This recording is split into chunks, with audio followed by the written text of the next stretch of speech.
నాకు సిరుపూర్లో ప్రోగ్రాం ఉంది. ఆ సందర్భంగా వీళ్ళందరూ కూడా ఎంతో అభిమానంతో ఈరోజు కేసు కట్ చేయించి సంబరాలు చేసుకోవడం అనేది ఇది ఒక్క మన ప్రజలకు సంబంధించినటువంటి సంబరాలే కాదు, ఇది యావత్తు తెలంగాణ రాష్ట్రానికి కాంగ్రెస్ పార్టీ తెలంగాణ రాష్ట్రంలో కాంగ్రెస్ పార్టీ రావడానికి అహర్నిశలు ఎండలో పాదయాత్ర చేసి ఆనాడు రాజశేఖర రెడ్డి గారు ఈరోజు బండి విక్రమార్క గారి పాదయాత్రతో ఈ తెలంగాణ రాష్ట్రంలో కాంగ్రెస్ పార్టీ రావడం జరిగింది.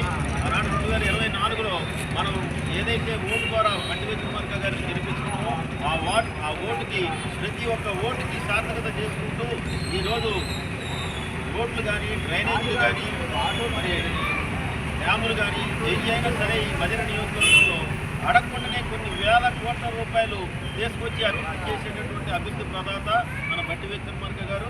ఆయనకి ఆయురారోగ్యాలు ప్రసాదించి మరింత ఉన్నతమైనటువంటి పదవులకు వెళ్ళాలని చెప్పి నేను ఆ భగవంతుని కోరుకుంటూ నాకు ఈ అవకాశం ఇచ్చినటువంటి నా కాంగ్రెస్ పార్టీ సోదరులందరికీ కూడా శిరస్సు వంచి నమస్కారం తెలియజేస్తున్నాను.